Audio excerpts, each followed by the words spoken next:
Mi nombre es Cayo Valerio Aquila, aunque pocos me recuerdan así. Para el imperio, para la historia, soy Aquila, el águila de la novena, la leyenda forjada en el frío norte.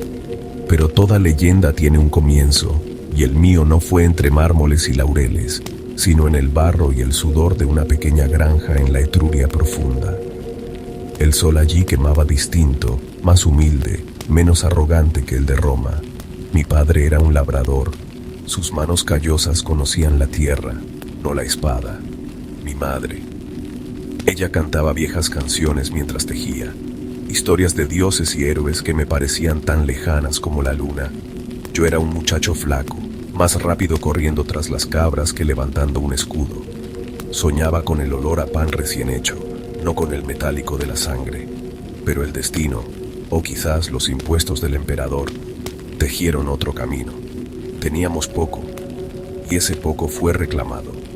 Mi padre enfermó, la cosecha se perdió, y la sombra del reclutador se cernió sobre nuestra aldea. Tenía 17 años, apenas había conocido el amor o el vino decente, pero sí el hambre y el miedo.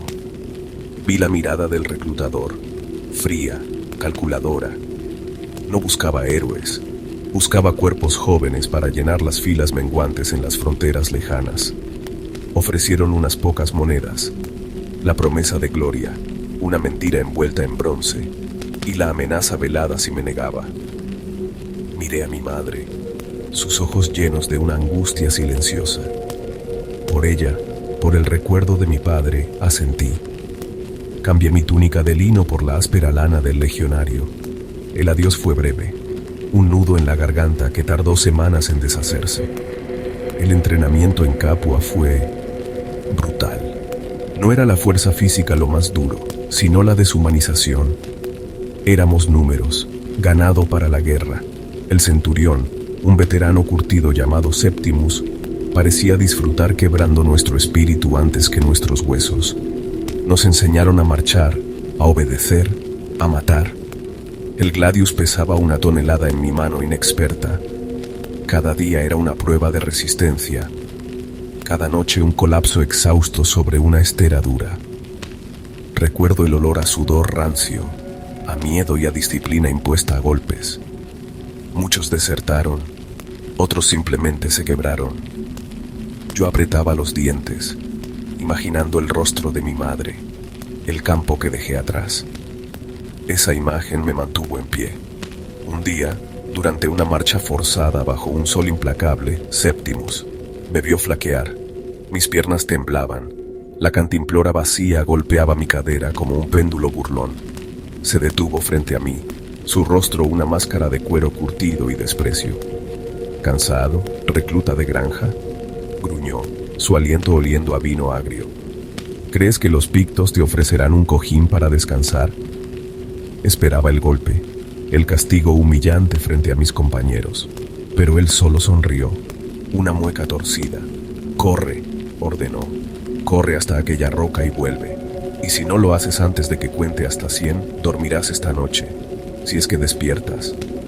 La roca parecía estar al otro lado del mundo. El sol me cegaba. Oí las risas ahogadas de los otros reclutas.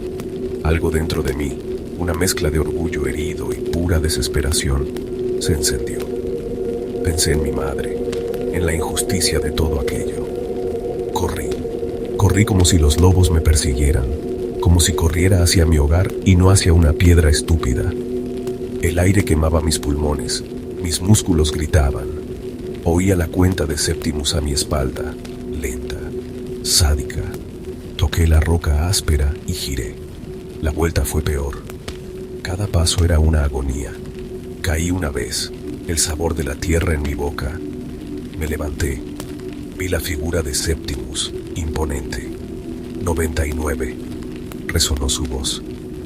Llegué tropezando, colapsando a sus pies justo cuando decía 100. No hubo felicitación, solo una mirada indescifrable. Levántate, gusano, la marcha continúa. Pero algo había cambiado. No en él quizás, pero sí en mí.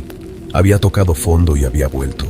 Esa noche, bajo las estrellas frías, sentí por primera vez que quizás, solo quizás, podría sobrevivir a esto. No por gloria, sino por pura terquedad. Los meses siguientes fueron un borrón de acero, sudor y órdenes.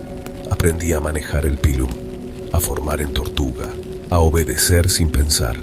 La granja parecía un sueño lejano, casi irreal. Finalmente llegó la noticia. Nos enviaban al norte, a Britania, al muro, donde las leyendas nacían o morían congeladas. El viaje por mar fue una pesadilla salada y mareante. Hacinados en la bodega del transporte, el olor a vómito y miedo era constante. Nunca había visto tanta agua junta, una extensión gris y hostil que parecía querer tragarnos enteros. El balanceo incesante me revolvía las entrañas y el espíritu. Muchos rezaban a Neptuno. Yo solo apretaba los dientes y pensaba en tierra firme.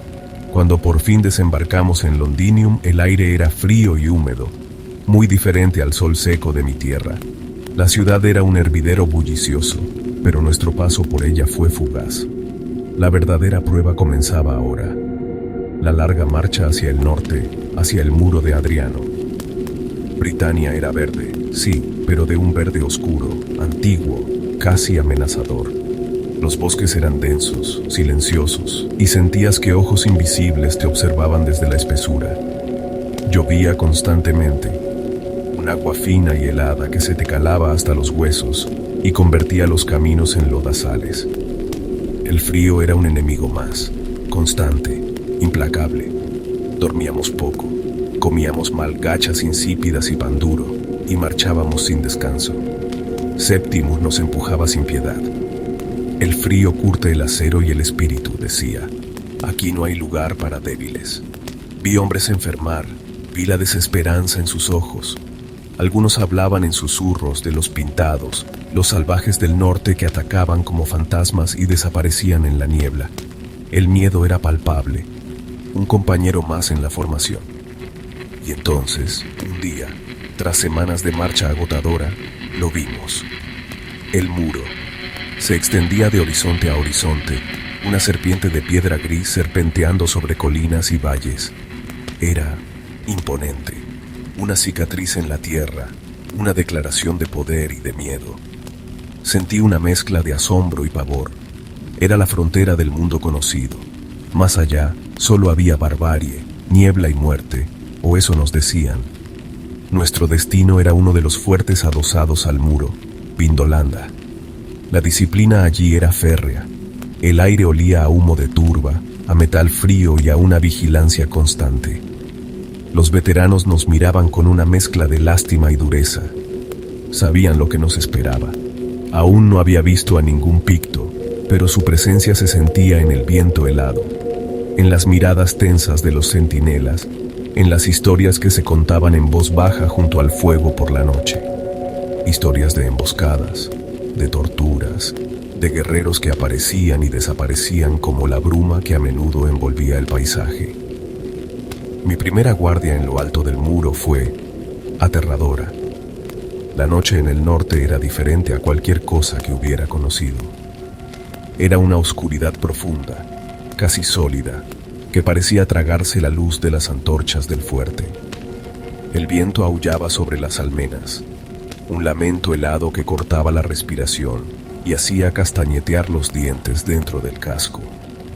Estaba envuelto en mi capa de lana gruesa, pero el frío se filtraba por cada rendija, adormeciendo mis dedos sobre la empuñadura del gladius. Debajo de mí, el fuerte dormía un sueño inquieto. Más allá, la negrura infinita de Caledonia. No se veía nada, absolutamente nada. Era como mirar al vacío. Pero se sentía la hostilidad, la presencia invisible de algo salvaje y antiguo que nos odiaba por estar allí, por haber trazado esa línea de piedra en su tierra.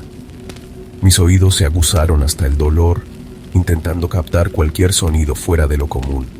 El crujido de una rama, el desplazamiento de una piedra, el susurro de pies sigilosos sobre la hierba mojada. Solo escuchaba el viento y el latido de mi propio corazón, tan fuerte que temía que lo oyeran al otro lado del muro. Cada sombra parecía moverse, cada ráfaga de viento traía consigo susurros fantasmales.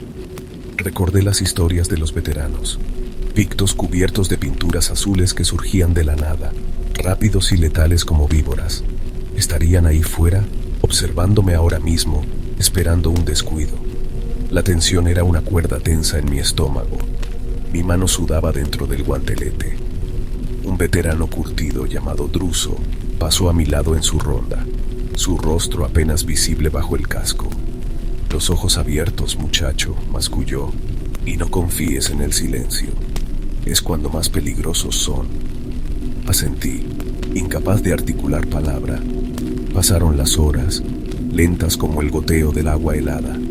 Vi salir la luna, pálida y enferma, arrojando una luz espectral sobre el paisaje. Nada se movió, o quizás sí, y yo no lo vi. Cuando por fin llegó el relevo, mis músculos estaban agarrotados por el frío y la tensión. Bajé de la muralla sintiéndome agotado, pero extrañamente vivo. Era mi primera noche sobreviviendo en la frontera del mundo. No había habido gloria, solo frío, oscuridad y miedo. Pero había aguantado. Era un comienzo. Sabía que muchas noches así me esperaban, y que no todas serían tan tranquilas. La vida en Vindolanda se asentó en una rutina brutal. Marchas de entrenamiento en el terreno implacable, patrullas más allá del muro, trabajos de mantenimiento en el fuerte y las interminables guardias nocturnas.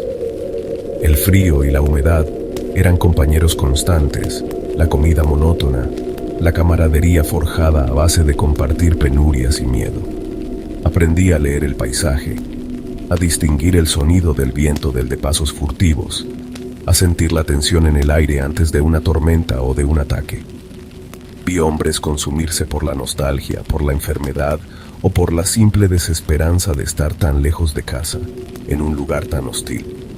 Yo seguía adelante, aferrándome al recuerdo de mi madre y a esa chispa de terquedad que Septimus había encendido en mí aquel día bajo el sol de Capua. Mi primera experiencia real de combate llegó durante una patrulla de reconocimiento al norte del muro. Éramos un pequeño destacamento, apenas 20 hombres bajo el mando de un decurión joven y nervioso llamado Lúpulo. La niebla era espesa esa mañana, se pegaba a la ropa y amortiguaba los sonidos. Avanzábamos en silencio por un sendero boscoso, con los sentidos alerta. De repente, un grito desgarrador rompió el silencio.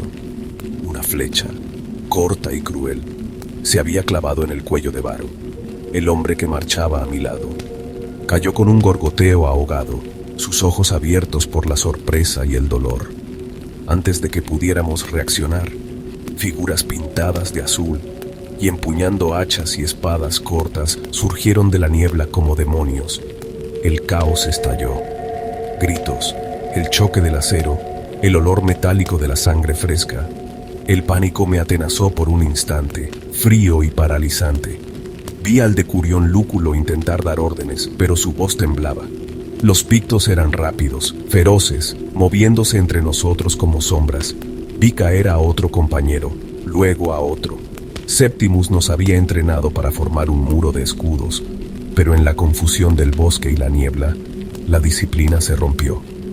Era una lucha cuerpo a cuerpo, brutal y desesperada. Un guerrero picto, con el rostro pintado como una calavera y los ojos inyectados en furia, se abalanzó sobre mí.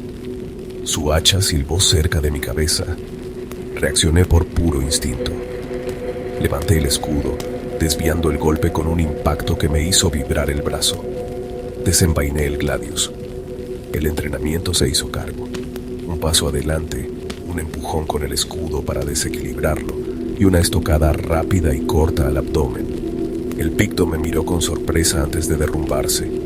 No hubo tiempo para pensar. Otro atacante venía hacia mí.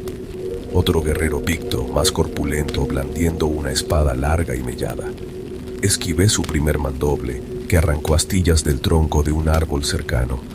El miedo seguía ahí, un nudo helado en mi estómago, pero la adrenalina lo mantenía a raya, agudizando mis sentidos. Recordé las palabras de Septimus. No luches contra ellos, lucha contra tu miedo. Usa tu escudo, tu formación, tu disciplina. Eso es lo que ellos no tienen. Me pegué a mi compañero más cercano, un galo corpulento llamado Bódico. Nuestros escudos se tocaron, creando un pequeño muro improvisado en medio del caos. Juntos, gritó él, su voz ronca por encima del fragor. Luchamos espalda contra espalda, o más bien, escudo contra escudo. Parábamos golpes, lanzábamos estocadas cortas y precisas cuando veíamos una abertura. No era elegante, era supervivencia pura. La niebla, que había sido nuestra enemiga, ahora también ocultaba a los atacantes, dificultando sus cargas coordinadas. Oí la voz de Lúculo, más firme ahora, gritando órdenes para reagruparse. Formación, formación en círculo. Lentamente, torpemente, los supervivientes empezamos a cerrar filas, presentando una pared de escudos y lanzas cortas. Los pictos, acostumbrados a ataques rápidos y dispersos, dudaron ante nuestra repentina cohesión. Lanzaron algunas jabalinas más que rebotaron inofensivas en nuestros escudos o se perdieron en la niebla. Vi sus figuras azules retirarse, fundiéndose de nuevo con la bruma tan rápido como habían aparecido. El silencio que siguió fue casi tan ensordecedor como el combate. Solo se oía el jadeo de los supervivientes, el gemido de algún herido y el goteo del agua desde las hojas de los árboles. Miré a mi alrededor. Éramos menos. Varo yacía donde había caído, su rostro pálido mirando al cielo gris.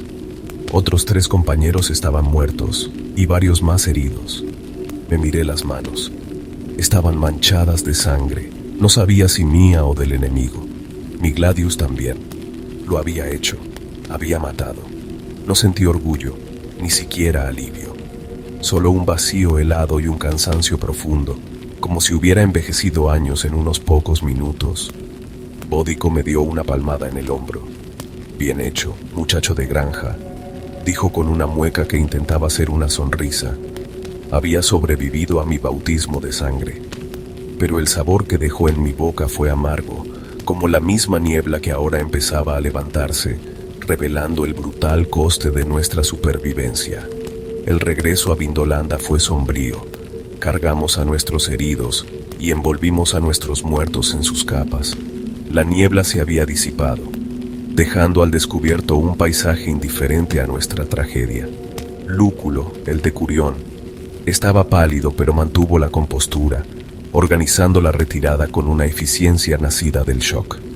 Caminé en silencio, el peso del escudo y la espada ahora diferente, más pesado, cargado con el recuerdo de la violencia. El vacío que sentí tras el combate se llenó lentamente de una resolución fría. No quería morir aquí, en esta tierra húmeda y gris, lejos de todo lo que conocía. Si iba a luchar, lo haría para sobrevivir, para volver a ver el sol de Etruria. Los días siguientes fueron distintos. Había cruzado un umbral invisible. Ya no era solo el recluta asustado. Había visto la muerte de cerca, la había infligido y había sobrevivido. Mis compañeros me miraban diferente, con un respeto silencioso. Incluso Septimus, durante la inspección matutina, detuvo su mirada en mí un segundo más de lo habitual. Un brillo indescifrable en sus ojos antes de seguir su camino. Fue en una escaramuza posterior, una incursión rápida de pictos contra una partida de leñadores cerca del fuerte, donde algo cambió definitivamente. Estábamos repeliéndolos, pero un grupo más numeroso intentó flanquearnos. Vi a Lúculo, el decurión, aislado momentáneamente, acosado por 2 guerreros. Sin pensarlo, rompí filas, un acto impensable antes, y corrí hacia él. Grité, un grito de pura furia y determinación. Sorprendí a uno de los atacantes por la espalda, mi pilum improvisado encontrando su marca. El otro se giró hacia mí, dándole a Lúculo el instante que necesitaba para defenderse. Luchamos codo con codo hasta que los pictos se retiraron. Lúculo me miró jadeando. Valerio, me has salvado. No dije nada, solo asentí. Esa noche, Septimus me llamó a su tienda. Esperaba una reprimenda por romper la formación. En cambio, me ofreció vino, algo áspero pero fuerte. Rompiste filas, Valerio, dijo, su voz grave, pero salvaste a tu decurión. Hay una fina línea entre la insubordinación y la iniciativa. Hoy estuviste del lado correcto. Levantó su copa, por el águila que empieza a desplegar sus alas. Aquila, el águila. Ese fue el comienzo. El apodo se extendió como la humedad en los muros de piedra. Aquila.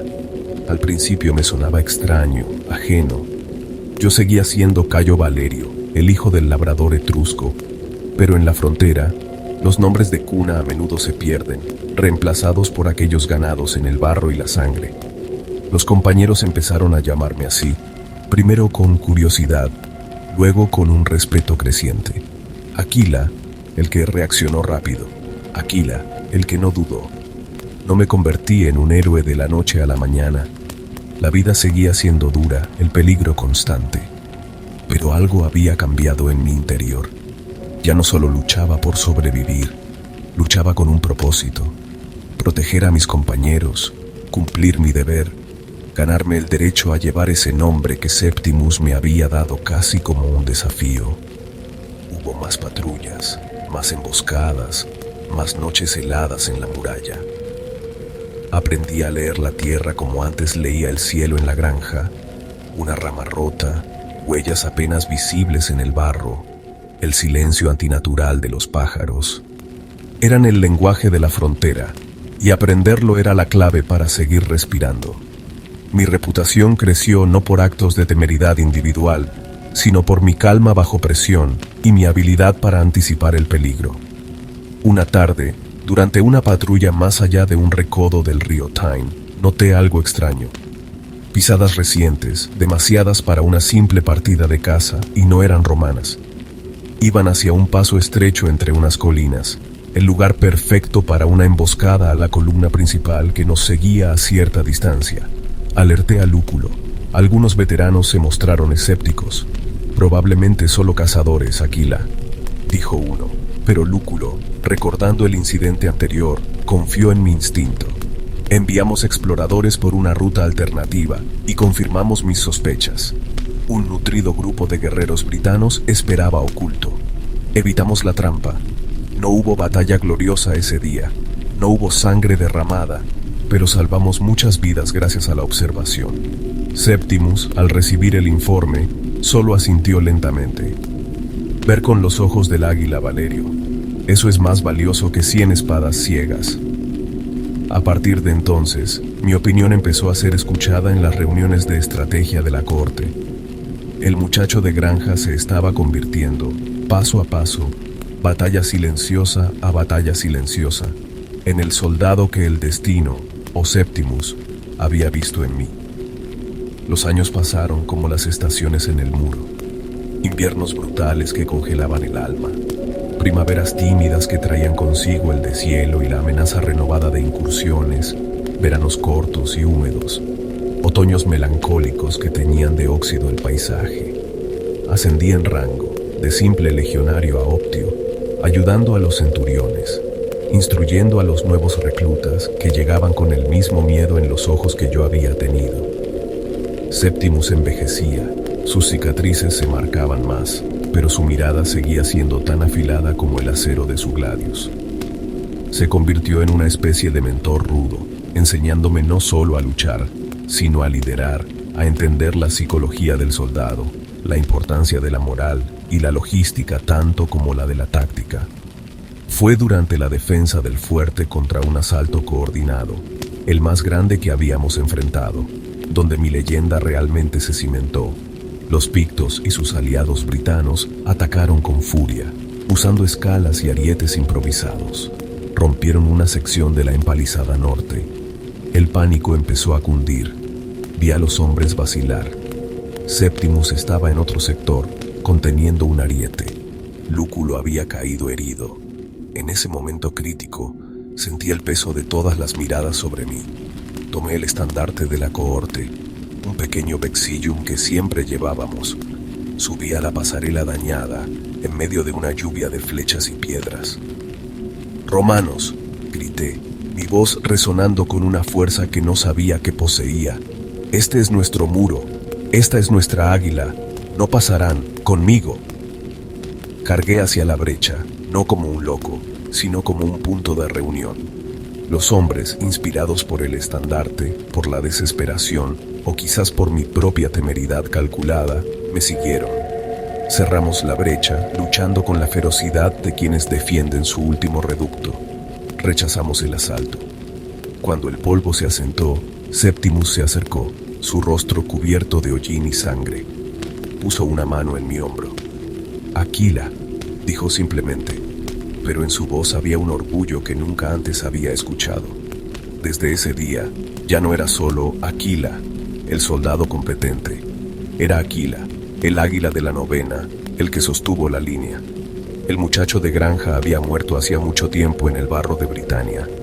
En su lugar, había nacido una leyenda, forjada en el frío, el miedo y la voluntad inquebrantable de un águila que aprendió a volar en la tormenta.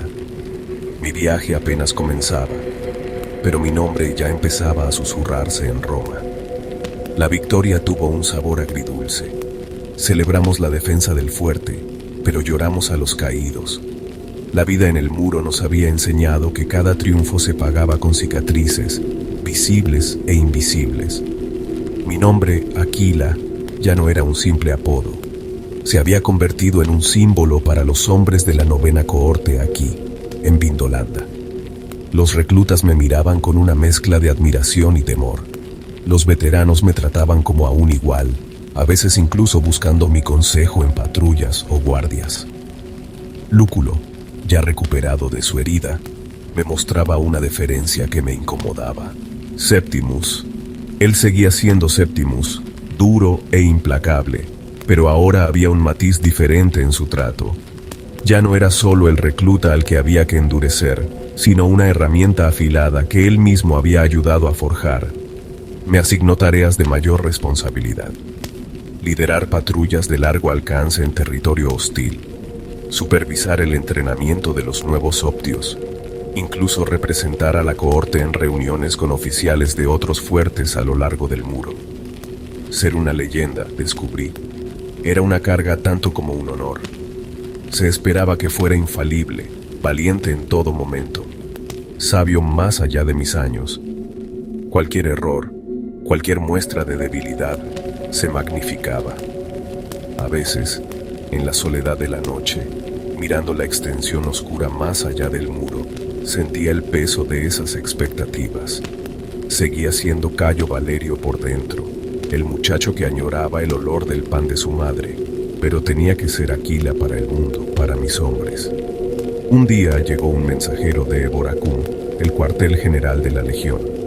Traía órdenes selladas para Septimus y para mí. Nos convocaban. Un nuevo gobernador había llegado a Britania, con planes ambiciosos para pacificar las tribus del norte de una vez por todas, y querían que el águila de Vindolanda fuera parte de ello. Septimus me miró mientras leíamos la misiva. «El águila abandona el nido», dijo, con su habitual tono seco, pero pude detectar un atisbo de... ¿orgullo? O quizás preocupación. «Roma ha oído tu nombre, muchacho. Ahora tendrás que demostrarles que la leyenda es real, no solo un cuento de frontera. El viaje a Eboracum sería largo. Dejar Vindolanda, el lugar que me había quebrado y rehecho, se sentía extraño. Era como dejar una parte de mí atrás, pero sabía que este era el siguiente paso. La leyenda tenía que volar más allá del muro. Dejar Vindolanda fue más difícil de lo que esperaba. Aquel fuerte gris, azotado por el viento y la lluvia, había sido mi hogar durante años. Entre sus muros había pasado de ser un recluta aterrorizado a un optio respetado. Había visto morir amigos, había sangrado, había matado y había encontrado una versión de mí mismo que nunca hubiera imaginado en los campos de Etruria. Mientras la cohorte formaba para despedirme, un honor inesperado, vi los rostros curtidos de Bódico, de Druso, de los hombres con los que había compartido el frío y el miedo. Vi a Septimus, de pie, rígido como siempre, pero sus ojos se encontraron con los míos por un instante. No hubo palabras, no eran necesarias. Un leve asentimiento fue suficiente. Monté a caballo, un lujo al que aún no me acostumbraba, y eché una última mirada al muro serpenteando en la distancia. Era una cicatriz en la tierra, sí, pero también en mi alma. El viaje hacia el sur, hacia Eboracum, Fue un contraste extraño con la marcha que me trajo al norte años atrás. El paisaje se suavizaba gradualmente. Los bosques parecían menos amenazadores, el aire menos hostil. Pero yo ya no era el mismo muchacho. Veía el terreno con ojos de soldado, evaluando posiciones defensivas, buscando señales de peligro incluso donde probablemente no lo había. La disciplina del muro estaba grabada en mí. Eboracum era una ciudad imponente, el corazón del poder romano en Britania. Calles pavimentadas, edificios de piedra sólida, el bullicio de una gran guarnición legionaria. Era un mundo diferente al de los pequeños fuertes fronterizos. Me sentí fuera de lugar con mi armadura desgastada y mi capa manchada por el clima del norte. En el pretorio, el cuartel general, la atmósfera era de una eficiencia fría y formal. Me anunciaron y fui conducido ante el legado de la legión, un hombre de familia patricia con ojos calculadores, y el nuevo gobernador, un político ambicioso con una sonrisa que no llegaba a sus ojos. Me estudiaron como se estudia un arma nueva. Así que este es el famoso Aquila, dijo el gobernador, con un tono que mezclaba curiosidad y escepticismo. Tus hazañas en el muro te preceden, Optio Valerio. Esperamos que no sean solo rumores exagerados de la frontera. Sentí un escalofrío. Aquí, lejos del barro y la niebla, mi leyenda era una mercancía, una herramienta para sus propios fines. Tendría que demostrar mi valía de nuevo, no solo con la espada, sino navegando las intrigas y ambiciones de hombres que luchaban sus guerras en salones, no en empalizadas. La verdadera prueba quizás acababa de comenzar. Me asignaron aposentos modestos dentro de la fortaleza, mucho más cómodos que las barracas de Vindolanda, pero extrañamente impersonales. Los días siguientes fueron una sucesión de reuniones, informes y evaluaciones. Tuve que detallar las tácticas pictas, las defensas del muro, la moral de las tropas fronterizas. Hablaba con honestidad, describiendo la brutal realidad de la guerra en el norte, la constante tensión, el desgaste físico y mental. Noté que mis palabras a menudo eran recibidas con una cortesía distante, como si la crudeza de mis relatos no encajara del todo en sus mapas estratégicos y sus planes trazados sobre pergamino pulcro.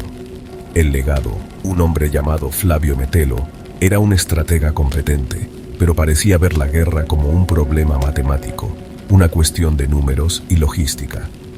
El gobernador, Cneo Julio Agrícola, un nombre que resonaría en la historia, aunque yo no lo sabía entonces, era diferente.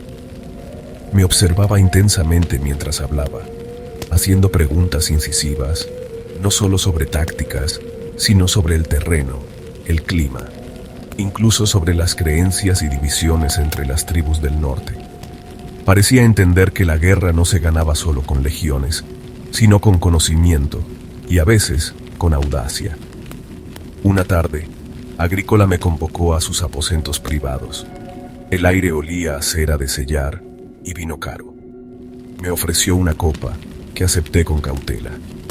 Valerio, dijo, mirándome directamente, tus hombres te llaman Aquila. Dicen que tienes el instinto de un depredador, que ves lo que otros no ven. ¿Es cierto? Dudé. Sobreviví, señor. Aprendí a escuchar al viento y a leer la tierra. Él sonrió levemente. Necesito más que supervivientes, Aquila. Necesito hombres que puedan llevar mi estandarte, el águila de Roma, más al norte de lo que nunca ha llegado. Hombres que inspiren lealtad y no teman adentrarse en lo desconocido. Me explicó su plan. Una campaña ambiciosa para someter Caledonia, para empujar la frontera más allá del muro, quizás incluso hasta el fin de esa isla brumosa. Era una empresa audaz, peligrosa, muchos dirían temeraria. Quiero que lideres a los exploradores, los ojos y oídos de mi ejército, continuó. Serás mi speculator, mi explorador principal. Irás por delante, cartografiarás el terreno, evaluarás al enemigo.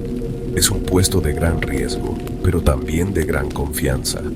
Sentí un escalofrío, esta vez no de aprensión, sino de algo parecido a la emoción. Era una oportunidad, un desafío que iba más allá de la simple defensa. Era la oportunidad de ser verdaderamente el águila. Acepto, señor, dije, mi voz firme. Agrícola asintió. Bien, tu leyenda comienza ahora, Aquila. No me defraudes. Salí de sus aposentos sintiendo el peso de una nueva responsabilidad, pero también una extraña sensación de propósito. El camino por delante era incierto y peligroso, pero por primera vez sentí que mi destino estaba en mis propias manos, no solo sujeto al capricho de la fortuna en una frontera olvidada. Mi nuevo rol como jefe de los especuladores me sumergió en un mundo diferente dentro de la maquinaria militar. Ya no se trataba solo de mantener una sección del muro o repeler incursiones, sino de anticipar los movimientos de un ejército entero en un territorio en gran parte desconocido. Pasé días estudiando los pocos mapas existentes, que más allá de ciertos puntos se convertían en vagas líneas y advertencias sobre tribus hostiles. Interrogué a mercaderes, a desertores britanos, a cualquier veterano que hubiera osado aventurarse más al norte. Cada fragmento de información era una pieza de un rompecabezas incompleto y peligroso. Agrícola me dio carta blanca para seleccionar a mis hombres. No busqué solo a los más fuertes o a los más rápidos, aunque esas cualidades eran necesarias. Busqué hombres con los mismos instintos que yo había desarrollado. Observadores, silenciosos, capaces de pensar por sí mismos y de sobrevivir en solitario si era necesario. Elegí a algunos veteranos del muro, hombres que conocían la niebla y el silencio como yo, incluyendo a Bódico, cuya lealtad y fuerza tranquila eran un ancla. También incorporé a algunos auxiliares britanos, hombres que conocían los senderos ocultos y los dialectos locales, aunque siempre con una cautela aprendida a la fuerza. Mi rápido ascenso y la confianza que Agrícola depositaba en mí no pasaron desapercibidos. Sentí las miradas de algunos tribunos y centuriones de cuna noble, hombres que habían seguido la ruta tradicional de ascensos. Veían a un antiguo legionario, un hijo de la frontera, ocupando un puesto clave. Hubo comentarios velados, desafíos sutiles a mi autoridad durante las reuniones de planificación. Aprendí a navegar estas corrientes con la misma cautela con la que navegaba un bosque picto, respondiendo con hechos y conocimientos, no con orgullo herido. Mi valía no residía en mi linaje, sino en mi capacidad para mantener con vida a los hombres que nos seguían. El entrenamiento de mis especuladores fue intenso. No solo practicamos el sigilo y el combate individual, sino también la señalización a larga distancia, el dibujo rápido de mapas, la supervivencia con recursos mínimos. Éramos los ojos del águila de Agrícola, y teníamos que ser tan esquivos y letales como el ave rapaz que representábamos. Mientras el ejército principal se preparaba, con el ruido constante de las forjas y el ir y venir de suministros, mi pequeño grupo operaba en las sombras, preparándose para deslizarse en la oscuridad del norte. La campaña estaba a punto de comenzar. El destino de miles de hombres, y quizás el futuro de Britania, dependería de lo que mis ojos vieran en la niebla. Finalmente, el día llegó. Las legiones de Roma, con el águila dorada de la novena brillando al frente bajo el sol pálido de Britania, comenzaron su lenta y metódica marcha hacia el norte desconocido. Nosotros, mis especuladores, ya estábamos días por delante, moviéndonos como fantasmas a través de bosques ancestrales y sobre colinas barridas por el viento. La responsabilidad era inmensa, un error nuestro, una señal pasada por alto, y miles de hombres podrían marchar hacia una trampa mortal. Nos alimentábamos de la tierra, dormíamos bajo las estrellas hostiles y nos comunicábamos mediante señales de humo y mensajeros sigilosos. Fue en las tierras altas, cerca de un paso montañoso que los mapas apenas insinuaban, donde mi instinto, afilado por años en el muro, gritó peligro. El silencio era demasiado profundo, las aves habían desaparecido. Dejando a Bódico al mando del grupo principal, me adelanté con dos de mis auxiliares britanos más fiables, deslizándonos entre las rocas y los brezos. Lo que vimos heló la sangre. Oculta en los pliegues del terreno, una fuerza caledonia formidable, más grande de lo que nadie había anticipado, esperaba en emboscada. Hombres pintados, carros de guerra, una marea de guerreros listos para caer sobre la columna romana cuando entrara en el paso. Era la trampa perfecta. Regresar con la advertencia fue una carrera contra el tiempo y contra las patrullas enemigas. Perdimos a uno de los britanos en un breve y brutal encuentro en la oscuridad, pero llegamos al campamento avanzado de Agrícola justo cuando las primeras luces del alba teñían el cielo. Irrumpí en la tienda del gobernador sin aliento, cubierto de barro y rasguños. Emboscada, señor. En el paso, una fuerza inmensa. Hubo un momento de silencio tenso. Algunos oficiales intercambiaron miradas escépticas, pero Agrícola, tras escuchar mi informe detallado, mi descripción precisa de las disposiciones enemigas, confió en su águila. Cambió la ruta de marcha, preparó una contramaniobra. La trampa Caledonia quedó vacía. Evitamos un desastre que podría haber costado la campaña entera. Ese día no hubo batalla campal, pero la victoria silenciosa fue quizás más significativa. Mi nombre ya no era un rumor de frontera ni una apuesta del gobernador. Era una certeza. El legado Flavio Metelo me miró con nuevo respeto. Los tribunos callaron. Sabía que la guerra en Caledonia apenas comenzaba, que batallas terribles como la del Monte Graupio aún estaban por venir. Pero en ese momento, al ver las legiones desviarse del peligro gracias a nuestra advertencia, supe que Cayo Valerio, el hijo del labrador, había encontrado su lugar, no bajo el sol humilde de Etruria, sino aquí, en la vanguardia del imperio, como Aquila, los ojos del ejército, la leyenda que apenas empezaba a escribir su historia en las brumas del norte.